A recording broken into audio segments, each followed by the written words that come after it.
Hello everyone. So today we will be studying Indian polity and constitution. Indian polity and constitution we are covering from the book General Knowledge by Lucent, and this is a very popular book. Generally, many competitive aspirants who are preparing for SSC examinations, who are preparing for railway examination, banking examination, there are ample other government examination, bank examination. They all refer this book, and that's why today I have make a plan to cover the Indian polity and constitution section. अगर आप latest edition Lucent का pick करोगे तो उसमें Indian polity and constitution का जो chapter है वो पेज नंबर आपके जो है 201 से स्टार्ट हो रहा है and this Indian polity and constitution आपका कंप्लीट हो रहा है पेज नंबर 249 पे। मतलब कि सिर्फ 50 पेज की आपकी इंडियन पॉलिटी एंड कॉन्स्टिट्यूशन इस किताब में दे रखी है। तो let's try to finish it. मैं चाह रही हूँ कि जल्दी से एक सेक्शन कंप्लीट हो and we will move to the another. So without any delay let's start. The term political science is intimately related to the word politics. Means political science जो एक word है वो कहीं ना कहीं politics term से related है, which itself is derived from the Greek word polis. ये अपने आप में एक Greek word है polis, उससे डिराइव किया गया। मतलब कि आप देख पा रहे हैं कि जो पॉलिटिकल साइंस टर्म है जिसको आज हम यूज करते हैं वो ग्रीक टर्म से आया है पोलिस। दैट मीन्स सिटी और स्टेट। इस टर्म पोलिस का मतलब होता है एक सिटी या फिर state. The general form of political organisation in ancient Greece. Greece उस टाइम में ग्रीस में पॉलिस का मतलब होता था कोई भी एक पॉलिटिकल ऑर्गेनाइजेशन, कोई भी एक नंबर ऑफ पीपल है उन्होंने एक ग्रुप बना लिया, उस ग्रुप को पॉलिटिकल ऑर्गेनाइजेशन कहा गया है। उस टाइम पे जो पॉलिटिकल ऑर्गेनाइजेशन हुआ करती थी ग्रीस में उसे हम पॉलिस कहा जाता था और वहीं से पॉलिस वर्ड आया है, जिस पॉलिस वर्ड से डिराइव हुआ है political science word. The sophist the wandering teachers of wisdom. Sophist जो हुआ करते थे एक वॉन्डरिंग टीचर्स हुआ करते थे विजडम को रेगुलरली विजडम को सर्च करने के लिए वो इधर से उधर घूमा करते थे। मीन्स बहुत सारी टीचिंग्स को वो ग्रास्प किया करते थे, बहुत सारी किताबों को वो पढ़ते थे। So in order to find and figure out the wisdom means कुछ ना कुछ एक नॉलेज गेन करने का उनका काम होता था।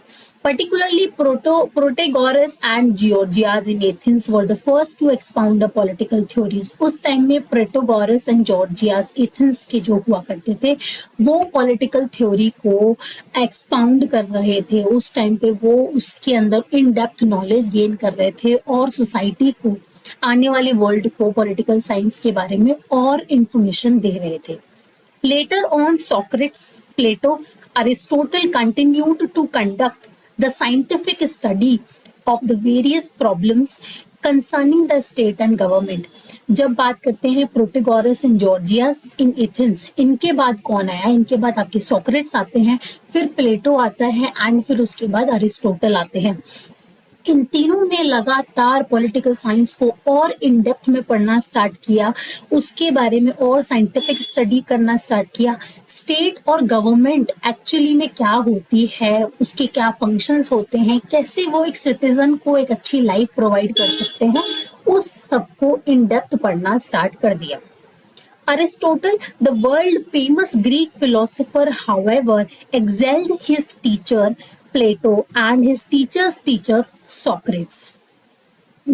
कहीं ना कहीं से अरिस्टोटल ने दोनों ही उनके जो गुरु थे प्लेटो और उनके भी गुरु थे जो सोक्रेट्स, उन दोनों से ही कुछ ना कुछ सीखा और कुछ को उन्होंने डिसअग्री भी किया। तो इस तरह से अरिस्टोटल अपनी ही कोई थ्योरी देके गए थे।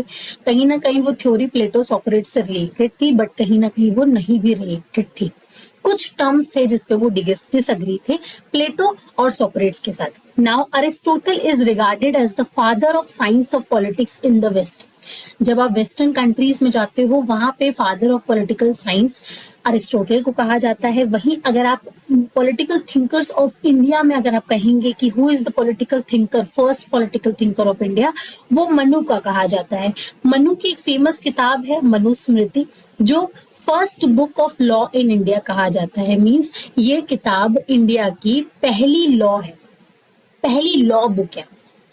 आपके पास political science is the first law, if I would say political science is the first law. उसके बाद हमारे सारे लीगल सिस्टम इन प्लेस आते हैं। Later on it was Kautilya Chanakya who formed and formulated thinking and gave it a concrete form in the shape of book named अर्थशास्त्र, a well known book of Indian polity। बाद में कौटिल्य, जिनको हम चाणक्य भी कहते हैं, उन्होंने बहुत इन डेप्थ और फॉर्मुलेटेड और डिसिप्लिनरी इस सब्जेक्ट को बनाया, उसमें और अच्छी रीडिंग करी और एक कंक्रीट बुक हमको वापस दी। मनु ने मनुस्मृति दी थी, कौटिल्य आपको क्या दे रहे हैं, कौटिल्य चाणक्य ने आपको अर्थशास्त्र एक किताब दी है जिसका नाम क्या है, तो कौटिल्य की दी गई किताब का नाम है अर्थशास्त्र, मनु की दी गई किताब का नाम है Manusmriti. In his famous book Politics, Aristotle has asserted, एक फेमस बुक है इनकी जिसका नाम है पॉलिटिक्स, उसमें अरिस्टोटल क्या कह रहे हैं, अरिस्टोटल कह रहे हैं man is by nature a political animal, man nature से ही एक पॉलिटिकल एनिमल है, and he who by nature and not by mere accident is without state is either above humanity or below it। means हम man nature से ही political animal है, तो अगर man बिना state के होता है, मीन्स मैन के पास स्टेट नहीं होता है, तो या तो वो ह्यूमैनिटी से ऊपर होगा या वो ह्यूमैनिटी के नीचे होगा। कहने का मतलब ये है कि humanity is a natural term, जिसमें अगर आप ह्यूमैनिटी से ऊपर चले जाते हैं फिर वो गॉड और हेवनली बातें होने लगती है। अगर आप ह्यूमैनिटी से नीचे जा रहे हैं मीन्स कहीं ना कहीं आप इलीगल वेज यूज कर रहे हो अपनी सर्वाइवल के लिए, और फिर अगेन आपके सारे क्राइम वगैरह वहां काउंट होते हैं। दैट मीन्स कहीं ना कहीं हमारे जो अरिस्टोटल है वो कहना चाह रहे हो कि we are a political animal और हम बिना स्टेट के रह ही नहीं सकते हैं। Republic of India. India, a union of state, is a sovereign, socialist, secular, democratic republic with a parliamentary system of government. India state का एक यूनियन है जो सॉवरेन नेशन है, that means we are the own decision maker of ours, हम अपना decision खुद लेते हैं। सोशलिस्ट, हम सोसाइटी वेलफेयरिज्म में we are also incline towards that. Then we are secular, हम कोई एक पर्टिकुलर रिलीजन को फॉलो नहीं करते, we follow all the religions. Democratic, यहाँ पे people are the nation, means people are the decision maker, people are the representative of India. हमारा एक डेमोक्रेटिक नेशन है जहाँ पे हमारे जो लीडर्स होते हैं उनको हमारे लोग सेलेक्ट करते हैं, हमारे लोग उनको वोट देके उनको अपना रिप्रेजेंटेटिव बनाते हैं और वो स्टेट को रन करते हैं। We are a democratic nation in which people are the voice of the country. We are republic with a parliamentary system of government, हमारे यहाँ पे पार्लियामेंट्री सिस्टम है, दैट मीन्स हमारे we have two houses, one is Lok Sabha, one is Rajya Sabha. Lok Sabha में representative of people वहां पे बैठा करते हैं, then we have Rajya Sabha, we have another representative of people जो वहां बैठते हैं। We have direct representative sitting in Lok Sabha, indirect representative sittings in the Rajya Sabha. We have two houses of the people. Republic is governed in terms of the Constitution, which was adopted by Constituent Assembly November 26, 1949. हमारी जो nation है वो constitution के हिसाब से चलती है। हमारी एक किताब है, हमारी कॉन्स्टिट्यूशन ऑफ इंडिया की एक बुक है जिसके अकॉर्डिंग हमारा भारत रन करता है। उसको कब अडॉप्ट किया गया था, कॉन्स्टिट्यूएंट असेंबली ने कॉन्स्टिट्यूशन को अडॉप्ट किया था नवंबर 26, 1949 में। 26 नवंबर 1949 में कॉन्स्टिट्यूशन अडॉप्ट किया गया। When the constitution of India came into force, जो भी उस किताब में लिखा है वो कब एग्जीक्यूट होना स्टार्ट हो गया, वो स्टार्ट हो गया 26 जनवरी 1950, 26 जनवरी 1950। The constitution which envisages parliamentary form of government is federal in structure with unitary features। हमारा जो कॉन्स्टिट्यूशन है वो कहता है हम पार्लियामेंट्री फॉर्म ऑफ गवर्नमेंट है, जो मैंने आपको पहले बता दिया। सेकेंड इंपॉर्टेंट बात ये है कि हम फेडरल कंट्री है जिसके पास कुछ यूनिटरी फीचर्स भी है। फेडरल कंट्री मीन्स हमारे यहाँ पे we have government in the centre as well as we have government in the state.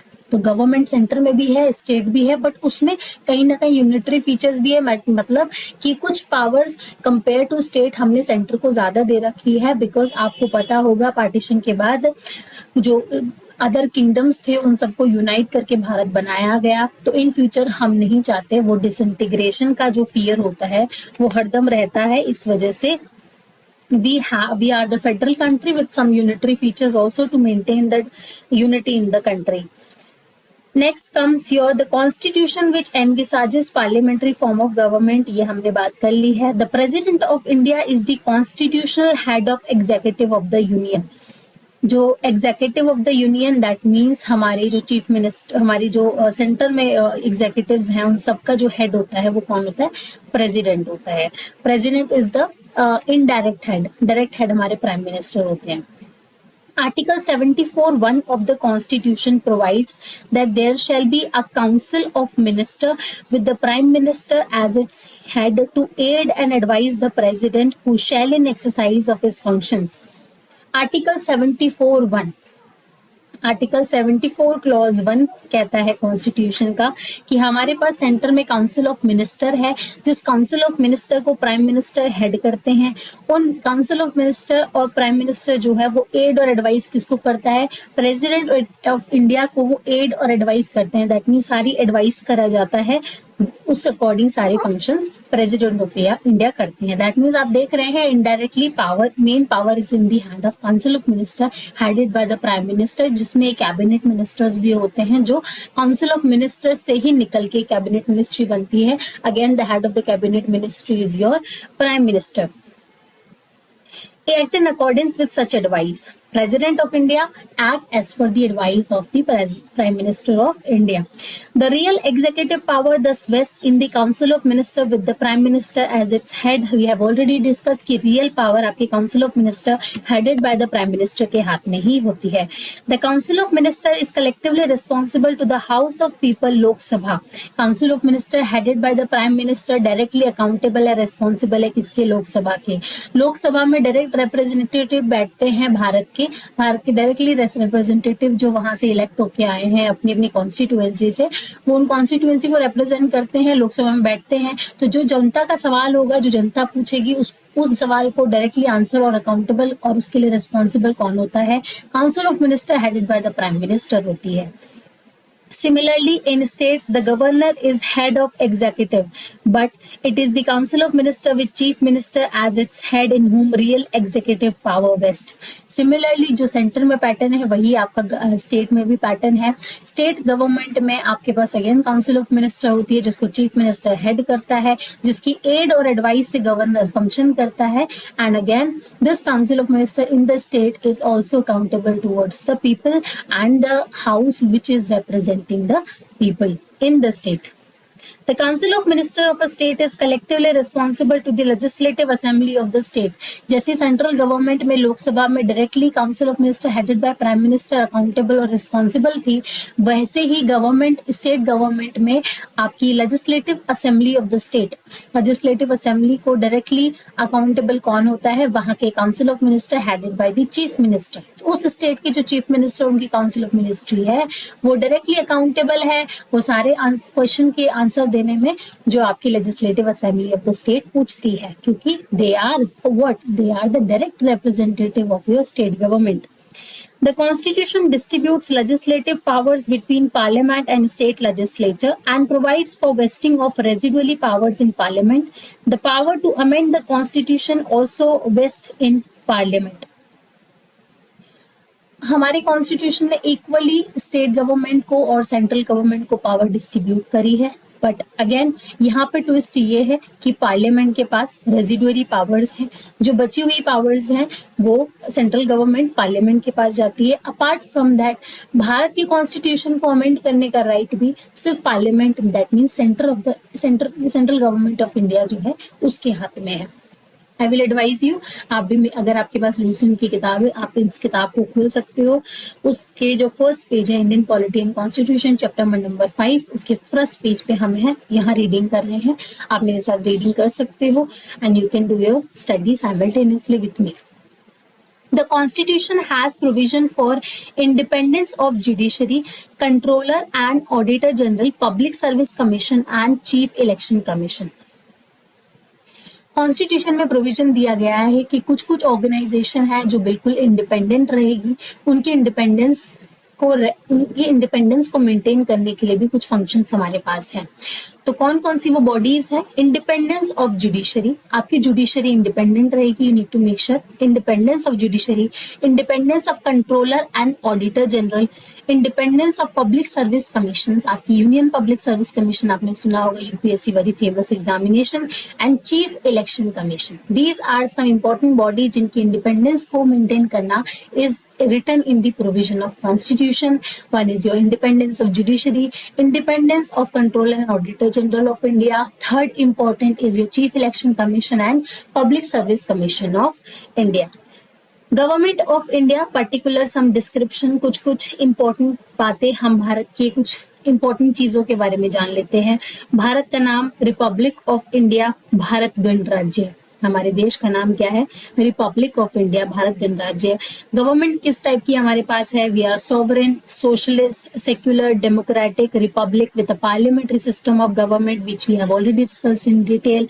We are sovereign nation, हमारे पास डिसीजन मेकिंग पावर हमारे खुद के हाथ में है। We are socialist country, we do make sure keep in mind the welfare of the country as well as the other features in India which are going on. Secular, we don't follow one religion, we respect all religion and we give equal freedoms to all the religions to practice their religion. Third is democratic, we are a democratic country in which every people get the right to vote, every people are getting their representatives sitting in the houses where decisions of the countries are making. जिस house में भारत देश के लिए decision बनाए जा रहे हैं वहां पे रिप्रेजेंटेटिव बैठे हैं, that means indirectly people of the country are making the decisions. We need more aware people of India to run the nation more accurately. Parliamentary system of government हम फॉलो करते हैं, you know very well कि we follow parliamentary system of government where we have two houses of the people. Then capital New Delhi में, India की capital नई दिल्ली में है। Administrative divisions, we have 28 states and 8 union territories right now. 28 states हैं, 8 union territories है। Independence 15 August 1947 को we get independence of the British colonial rule. Constitution of India came into force on 26 जनवरी 1950, अभी हमने बात करी थी। Legal system, constitution of India is the fountain source of legal system in the country. हमारे भारत के legal system को run करने का मेन सोर्स जो है जिसको फॉलो किया जाता है that is the constitution of India, that किताब we follow. Executive branch, the president of India is the head of state while the prime minister is the head of the government and runs office with the support of the council of minister who form the cabinet ministry. Bharat के जो president होते हैं वो head of the state होते हैं, means पूरे state के head president of India होते हैं। State of the government that means head of the government जो होते हैं वो आपके प्राइम मिनिस्टर होते हैं। प्राइम मिनिस्टर किसकी हेल्प से फंक्शन करते हैं? That is council of minister, और काउंसिल ऑफ मिनिस्टर में से ही बनती है कैबिनेट मिनिस्ट्री, उनके भी हेड प्राइम मिनिस्टर होते हैं। Legislative branch, the Indian legislative comprise of the Lok Sabha house of people and the Rajya Sabha council of states forming both the houses of the parliament. Parliament के दोनों ही हाउसेज का क्या नाम है? Lok Sabha and Rajya Sabha. Lok Sabha is house of people and Rajya Sabha is council of states की council. Judiciary branch, the Supreme Court of India is the apex body of Indian legal system followed by other high courts and subordinate courts. Judiciary branch की अगर आप बात करोगे तो apex body judiciary में कौन आती है? सुप्रीम कोर्ट ऑफ इंडिया आता है, that in the Indian legal system. उसके बाद हाई कोर्ट्स आते हैं इन डिफरेंट स्टेट्स एंड उसके अंडर आते हैं आपके सबऑर्डिनेट कोर्ट्स जो डिस्ट्रिक्ट लेवल पे होते हैं। Flag description, the national flag is a horizontal tricolour of deep saffron. आपके फ्लैग का थोड़ा सा यहाँ पे डिस्क्रिप्शन लिखा है। हमारे फ्लैग में सबसे ऊपर पहली बात तो कलर्स हॉरिजॉन्टली डिस्ट्रीब्यूटेड है, सबसे ऊपर आपका सैफरॉन कलर आता है, केसरी रंग आता है, बीच में आपका एक डार्क ग्रीन कलर आता है एंड थर्ड नंबर पे आपका नेवी ब्लू कलर आता है, वाइट कलर आता है एंड उसके बीच में हमारा एक नेवी ब्लू का व्हील होता है which is the representation of Ashoka chakra at Sarnath. National days कौन कौन से हम सेलिब्रेट करते हैं? 26 जनवरी को हम रिपब्लिक डे सेलिब्रेट करते हैं, 15 August we have celebrate independence day, 26 January we celebrate republic day, 15 August we celebrate independence day and third is your Gandhi Jayanti, Mahatma Gandhi birthday 2nd of October. Next comes your constitution. Constitution is the foundational law of a country. Constitution के बारे में कुछ हम read कर लेते हैं। Constitution is the foundational law of a country which ordains the fundamental principles on which the government or the governance of the country is based. Bharat का constitution एक ऐसा सोर्स है जिसके बेसिस पे गवर्नमेंट रन होती है और भारत में गवर्नेंस चलती है। It lays down the framework and principal functions of various organs of the government as well as the modalities of interaction between the government and its citizens. Bharat के जितने भी गवर्नमेंट के ऑर्गन्स हैं, लेजिस्लेटिव, एग्जीक्यूटिव, जुडिशरी, उन सारे organs of government के क्या functions होंगे वो भारत की कॉन्स्टिट्यूशन में बहुत अच्छे से क्लियरली मेंशन है।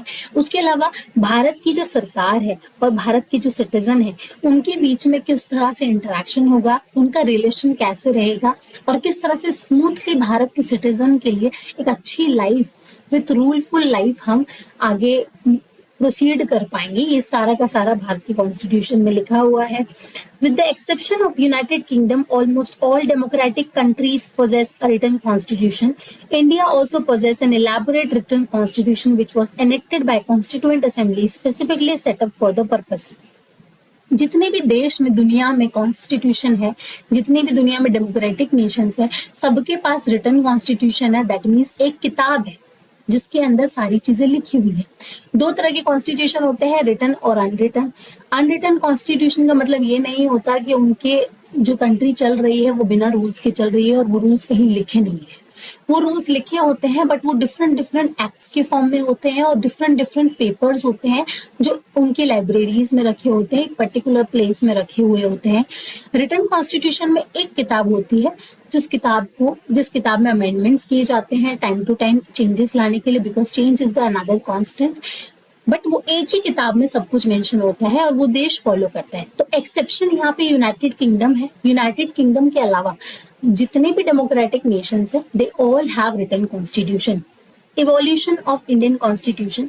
Our present Constitution, the first Constitution of India, framed and given to themselves by the people of India, was adopted by Constituent Assembly on 26 November 1949.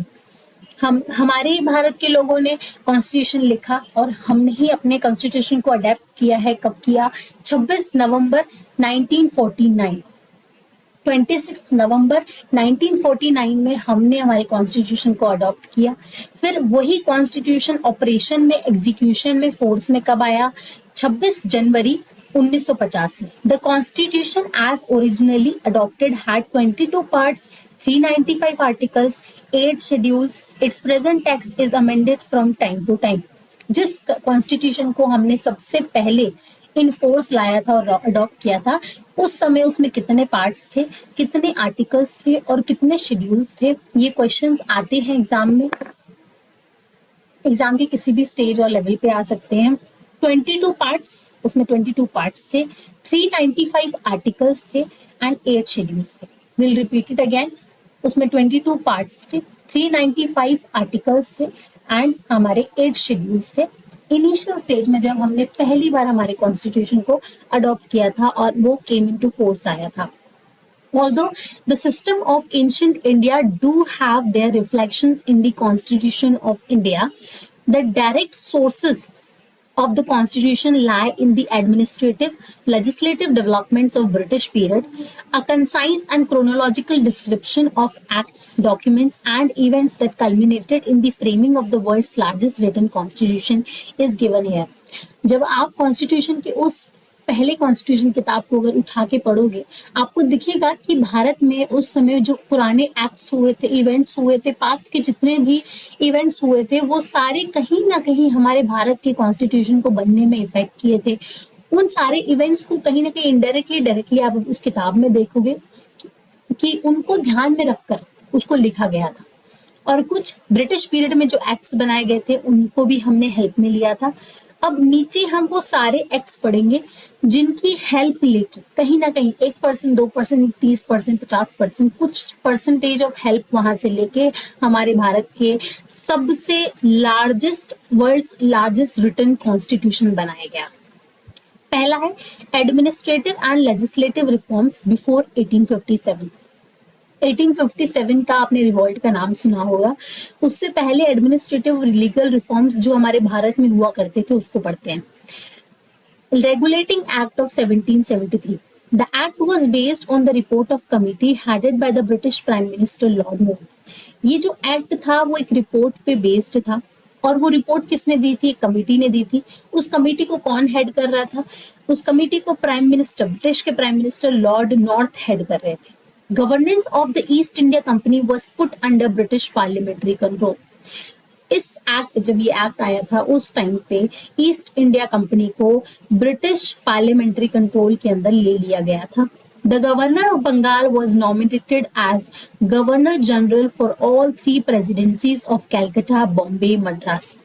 उस समय जो बंगाल के गवर्नर थे उनको गवर्नर जनरल प्रमोट कर दिया गया, और वो गवर्नर जनरल अब तीनों प्रेसिडेंसीज को हेड करने वाले थे। उन प्रेसिडेंसीज का नाम था Calcutta, Bombay, Madras. Warren Hastings was the first such governor general under this act. उस समय गवर्नर जनरल ऑफ बंगाल, जिनको गवर्नर जनरल बना दिया गया था, जो गवर्नर ऑफ बंगाल थे उनको गवर्नर जनरल बना गया था। और तीनों प्रेसिडेंसीज के, जो आपकी कैलकाटा, बॉम्बे, मद्रास थी, तो उसके पहले गवर्नर जनरल का नाम था Warren Hastings. A Supreme Court was established in Calcutta, now Kolkata, in 1774. Sir Eliza Impey was the first Chief Justice. Other 3 judges were Chambers, Leominster and Hyde. उस टाइम में कोलकाता में सुप्रीम कोर्ट एस्टैब्लिश किया गया, जो आज की तारीख में कोलकाता है।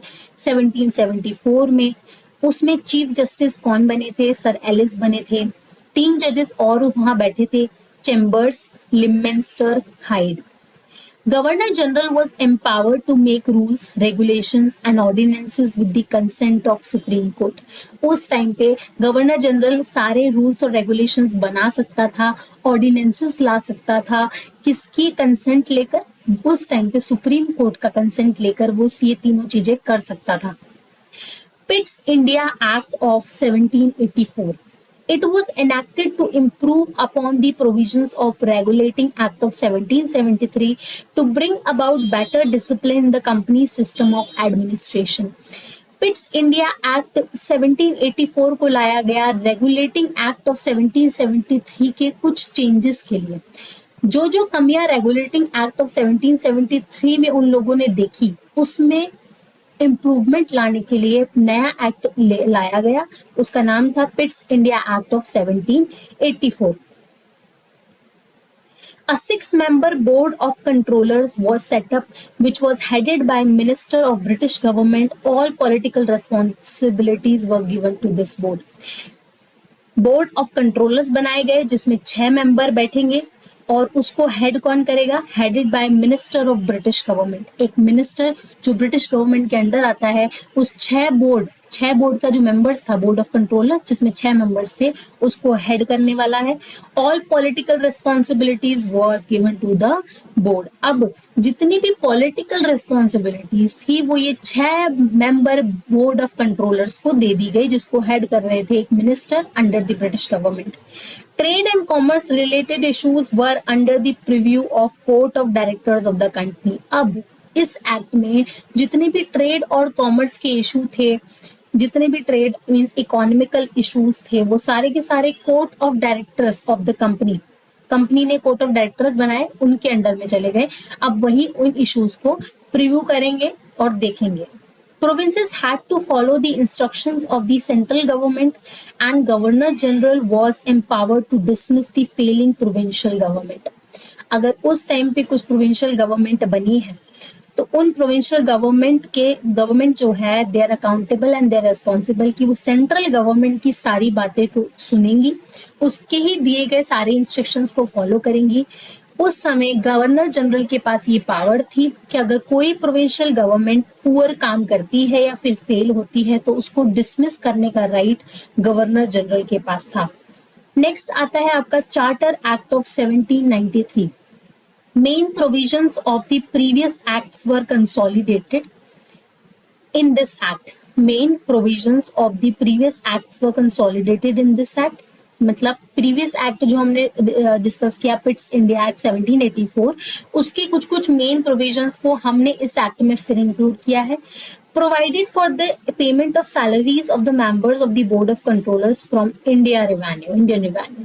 अगर आप तीसरे एक्ट को पढ़ोगे, चार्टर एक्ट ऑफ 1793, तो सबसे पहला आपका 1733 में एक एक्ट आता है रेगुलेटिंग एक्ट, फिर पिट्स इंडिया एक्ट आता है 1784 में, फिर चार्टर एक्ट आता है आपका 1793 में।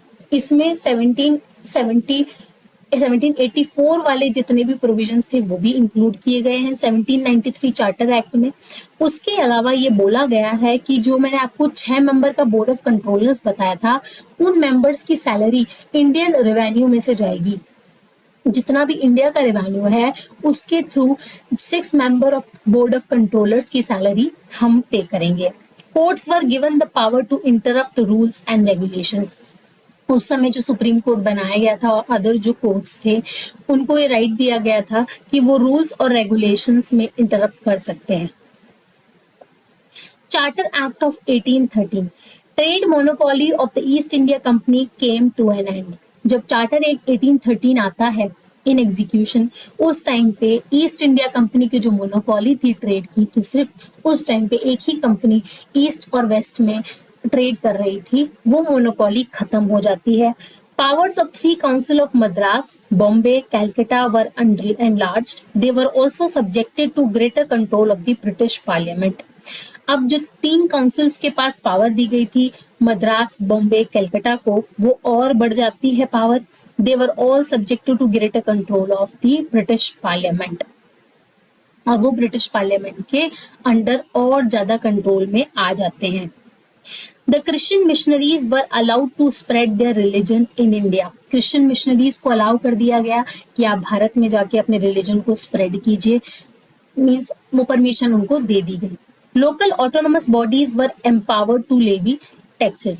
Local autonomous bodies को भी ये राइट दिया गया कि वो टैक्सेस लगा सकती हैं। जो भी ट्रेड वो कर रही हैं, अगर उसमें उनको कोई टैक्स लगता है तो वो उसको यूज अप्लाई और एड ऑन कर सकती हैं। Charter Act of 1833. The Charter Act of 1833, which was enacted by the British Parliament, provided for the establishment of a law commission for consolidated and codification of Indian law. अब charter 1830 में British parliament ने एक law commission बनाता है, और ये law commission क्यों बनाई जा रही है? ये लॉ कमीशन बनाई जा रही है to consolidate and codification of Indian law. Indian laws को बनाने के लिए ब्रिटिश पार्लियामेंट एक लॉ कमीशन बनाती है under charter act of 1813। In 1835, Lord Macaulay was appointed as chairman of the first law commission. First उस टाइम पे जो लॉ कमीशन बनाई, उसकी फर्स्ट लॉ कमीशन के जो चेयरमैन होते हैं उनका नाम है लॉर्ड मैकॉली। नाम है कब ये नाम फर्स्ट लॉ चेयरमैन बनाए गए? 1835 में। Sir James Stephen was appointed as law member in place of lord Macaulay. उस समय सर जेम्स स्टीफन को लॉ मेंबर बनाया गया लॉर्ड मैकॉली की जगह। Slavery system in India was declared illegal through the Charter Act and was abolished in 1843. जब 1833 का charter act आता है तो स्लेवरी सिस्टम को पूरी तरह से इलीगल करा जाता है और पूरी तरह से अबॉलिश कर दिया जाता है 1843 में। The Governor General and his council were given vast power. Governor general जो मैंने आपको बताया था और उसकी जो काउंसिल होती है उनके मेंबर्स को जो पावर दी गई थी, अब वो पावर्स और बढ़ा दी जाती है। This council could legislate for the whole member of India. This council could legislate for the whole member of India subject to the approval of Board of Controllers. Could legislate for the whole of India subject to the approval of board of controllers. ये council law बना सकती है, कुछ भी changes ला सकती है पूरे भारत के लिए, बट उसमें भी किसी का अप्रूवल उनको लेना पड़ेगा और वो है बोर्ड ऑफ कंट्रोलर्स. मैंने आपको बताया था 6 members of board of controllers बनाए गए थे जो ब्रिटिश पार्लियामेंट के अंडर रहेंगे और उनकी सैलरी इंडियन रेवेन्यू से जाएगी. The council got full powers regarding revenue and a single budget for the country was prepared by the Governor General. अब काउंसिल को पूरी पावर मिल चुकी थी पूरे रेवेन्यू पे. जो काउंसिल ऑफ मैंने आपको बताई थी, काउंसिल जो किसको कौन हेड कर रहा है, आपके गवर्नर जनरल हेड कर रहे हैं, और गवर्नर जनरल ने मिलके एक सिंगल बजट बनाया भारत के लिए. The East India Company was reduced to an administrative and political entity. उस समय east India company was reduced to an administrative and political entity and several lords and ministers were nominated as ex officio members of the board of controllers. अब east India company जो थी वो धीरे धीरे reduce होती जा रही थी. रिड्यूस मतलब कि अब उसका रोल ज्यादा इन्वॉल्व हो रहा था एडमिनिस्ट्रेटिव और पॉलिटिकल पावर में, एडमिनिस्ट्रेटिव एंड पॉलिटिकल फंक्शंस में. और सेवरल लॉर्ड्स और मिनिस्टर्स जो थे उनको नॉमिनेट किया गया as ex officio members of board of controllers. और उस समय जो सेवरल लॉर्ड्स और मिनिस्टर्स हुआ करते थे उनको बोर्ड ऑफ कंट्रोलर्स का एक्स ऑफिशियो मेंबर्स नॉमिनेट कर दिया गया. For the first time, the Governor General's government was known as the Government of India and his council as the Indian Council. अब गवर्नर जनरल्स का first time पहली बार governor generals की जो government थी उसको गवर्नमेंट ऑफ इंडिया बोल दिया गया और जो गवर्नर जनरल की काउंसिल हुआ करती थी उसको इंडियन काउंसिल बोल दिया गया. Charter act of 1853. This was the last of the charter acts and it made important changes in the system of Indian legislation. ये लास्ट चार्टर एक्ट था, इसमें इंडियन लेजिस्लेशन के कुछ बड़े बड़े चेंजेस किए गए. This act followed a report of then Governor General Dalhousie for improving the administration of the company. इस पर्टिकुलर एक्ट में उस टाइम तक बने हुए जितने भी गवर्नर जनरल थे उन सबकी लिस्ट बनाई गई. A separate governor for Bengal was to be appointed. Bengal के लिए एक सेपरेट गवर्नर बनाया गया. Governor legislative and administrative functions of the council were separately identified. जो काउंसिल थी जिसको गवर्नर जनरल हेड कर रहे थे उसके लेजिस्लेटिव एंड एडमिनिस्ट्रेशन फंक्शन को बहुत क्लियरली एक किताब में लिखा गया.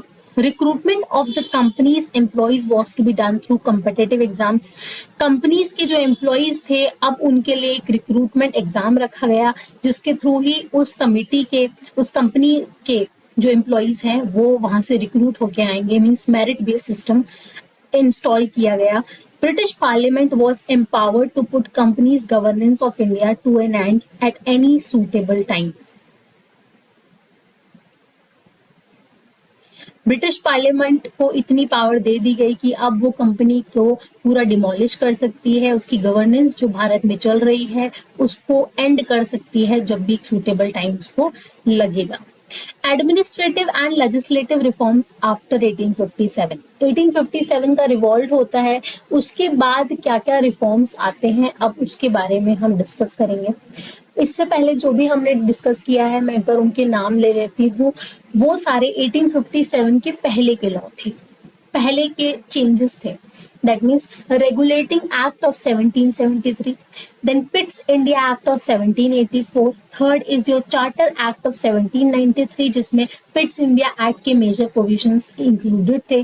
चार्टर एक्ट ऑफ 1813 जिसमें मेजरली क्या किया गया था, जितनी भी काउंसिल ऑफ मद्रास, बॉम्बे, कलकत्ता थी उनकी पावर को और बड़ा कर दिया गया था. देन चार्टर एक्ट ऑफ 1833 था और आपने ये भी देखा होगा कि उस समय हमारे जो मनी थी, मनी वाला भी फैक्टर था, इंडियन रेवेन्यू से पैसा जा रहा था. नेक्स्ट आपका charter act of 1853. Administrative and legislative reforms after 1857. Government of India Act 1858. British Crown decided to assume sovereignty over India from East India Company to an apparent consequence of the revolt of 1857. described as an armed sepoy mutiny by the British historians and remembered as the first war of independence by the Indians. एक बार फिर read करते हैं. British crown decided to assume sovereignty over India from the East India Company in an apparent consequence of revolt of 1857.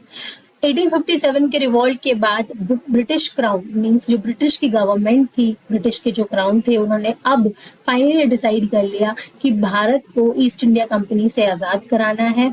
And इसी 1857 war को क्या कहा गया? इसको कहा गया sepoy mutiny by the British historians and इसको रिमेंबर किया गया, याद रखा जाता है as a first war of independence by Indians. भारतीयों की तरफ से ये पहला एक आजादी का वॉर था. The first statute for the governance of India under the direct rule of British government was the Government of India Act 1858. तो गवर्नमेंट ऑफ इंडिया के अंडर जो पहला direct rule of the British government was the government of India act 1858. तो जो पहला act आया था under the direct rule of British government, वो गवर्नमेंट ऑफ इंडिया एक्ट 1858 आया. It provided for absolute British imperial control over India without any popular participation in the administrative of the country. इस act में British को पूरा control दिया गया भारत पे, but उसके पास एडमिनिस्ट्रेटिव लेवल पे पॉपुलर पार्टिसिपेशन नहीं होगा. The powers of the crown were to be exercised by the Secretary of the State for India, assisted by a council of 15 members known as Council of India. जो crown होगा उसकी exercises एक secretary of state करेगा. जो भी crown को decision लेना है वो सेक्रेटरी ऑफ स्टेट बताएगा, जो इंडिया के लिए था. एंड उसको असिस्ट करेगी एक काउंसिल जिसमें 15 मेंबर है, जिसको काउंसिल ऑफ इंडिया कहा गया है.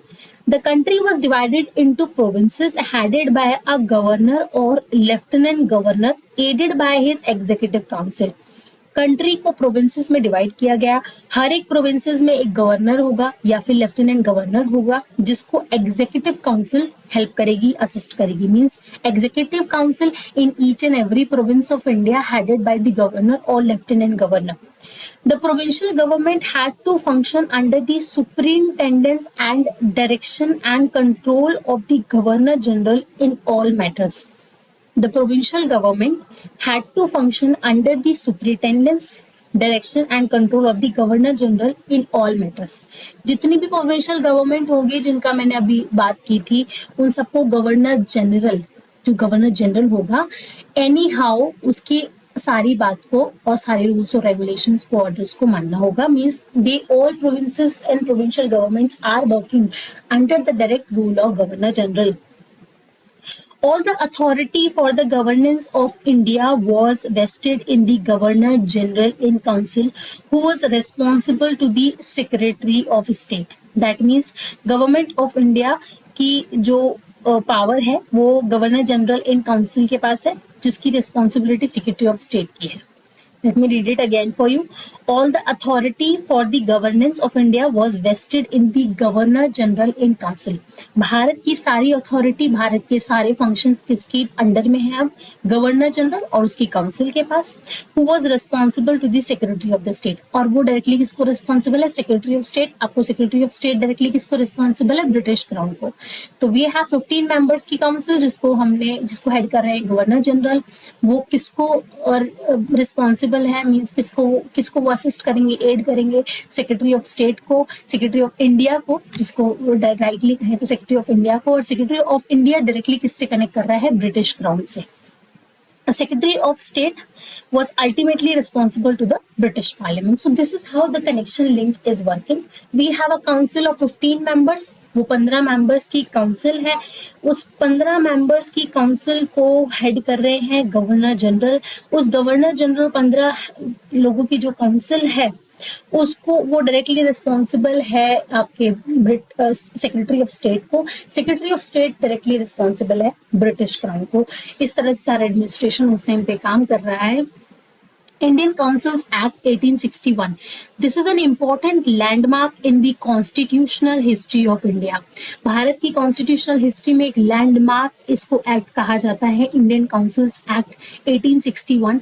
By this act, the powers of the crown were to be exercised by Secretary of State for India. इस टाइम पे इस एक्ट के अंदर जो क्राउन की सारी एक्सरसाइज और पावर है वो secretary of state for India वो एक्सरसाइज कर रहा था. किसको असिस्ट कौन कर रहा था? Assist by council of 15 members known as the council of India. The secretary of state who was responsible to the British parliament governed India through the governor general assisted by an executive council. Again जो चीज हमने अभी पढ़ी उसी को repeat किया गया है. We have a executive council, we have a council which इसमें 15 मेंबर्स हैं. दो 15 members council is headed by governor general. That 15 member council and governor general is directly responsible towards the secretary of state. The secretary of state is directly responsible towards the crown, British crown. This act enabled the governor general to associate representative of Indian people with the work of legislation by nominating them to his expanded council. Governor general to associate representative with the work of legislation. Okay. इस particular act ने governor general को ये power दे दी है कि अब वो Indian people को representative बना सकता है, नॉमिनेट कर सकता है अपनी काउंसिल में, इस काउंसिल की को एक्सपांड कर सकता है और इस काउंसिल में इंडियन पीपल को ला सकता है एज अ रिप्रेजेंटेटिव, उनको नॉमिनेट कर सकता है. ठीक है. This act provided that the governor generals executive council should include certain additional non official members also while transacting legislative business as a legislative council, but this legislative council was neither representative nor deliberative in any sense. ऐसा और प्रस्ताव रखा गया कि इसमें non official members को भी include करा जाना चाहिए. It decentralized the legislative powers of the governor general's council and vested them in the governments of Bombay and Madras. इस एक्ट ने गवर्नर जनरल की काउंसिल को की जो लेजिस्लेटिव पावर्स थी, लेजिस्लेटिव पावर्स मींस कहीं ना कहीं डिसीजन मेकिंग जो पावर्स थी उसको डिसेंट्रलाइज्ड कर दिया. डिसेंट्रलाइज करके दो भागों में बांट दिया, एक आपका बॉम्बे कॉन्स्टिट्यूएंसी को और एक मद्रास गवर्नमेंट को. Indian Councils Act 1892. The non-official members of Indian Legislative Council were to be nominated by Bengal Chamber of Commerce. Of the Indian Legislative Council were to be nominated by the Bengal Chamber of Commerce and the Provincial Legislative Council, while the non-official members of the provincial councils. Let's take a break of 5 minutes. I'll get back to you after 5 minutes.